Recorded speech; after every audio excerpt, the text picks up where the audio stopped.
नमस्कार प्रिय काराकाट लोकसभा क्षेत्र वासियों, मैं हूं अंकुश और मैं हूँ राजा।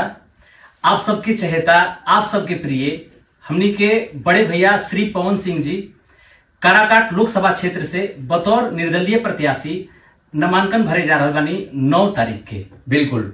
और ये शुभ अवसर में हमनी दोनों भाई भी आ रहे बनी जा डिहरी में। और आप सबसे भी अनुरोध बा कि 9 मई के होके जाए वाला नामांकन महासभा में आप सब भी आए और बढ़ चढ़ के हिस्सा लें और पवन भैया के ढेर सारा प्यार आशीर्वाद दें।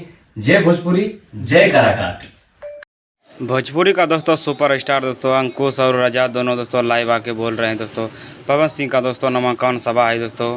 आप लोग को पता होगा दोस्तों कल 9 तारीख है दोस्तों। कल पवन सिंह का लोकसभा यानी कहाँ पे होने वाला आप लोग वीडियो में बने रहिएगा। आप लोग मैं पूरा क्लियर बतलाता हूँ दोस्तों। देखिए दोस्तों नामांकन सभा दिनांक 9 मई 2024 को दिन गुरुवार कल ही दोस्तों, समय दोपहर 12 बजे। कहाँ पे होने वाला स्थान है दोस्तों, प्रेम नगर हाई स्कूल मैदान, अखोरी गोला डेहरी। आप सभी का सादर आमंत्रित है। जी हाँ दोस्तों, पवन सिंह का जो कल नामांकन सभा होने वाला है वो स्थान का नाम है प्रेम नगर हाई स्कूल मैदान, अखोरी गोला डेहरी।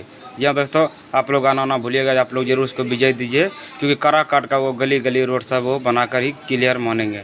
अगर आप लोग भोजपुरी स्टार का पसंद है तो आप लोग दोस्तों चैनल को सब्सक्राइब जरूर कीजिएगा दोस्तों, क्योंकि मैं भोजपुरी से रिलेटिव चैनल पे वीडियो अपलोड करते रहता हूँ। जी हाँ दोस्तों, आप लोग कैसे, उम्मीद आप लोग बहुत अच्छे होंगे। थैंक यू, फिर मिलते हैं।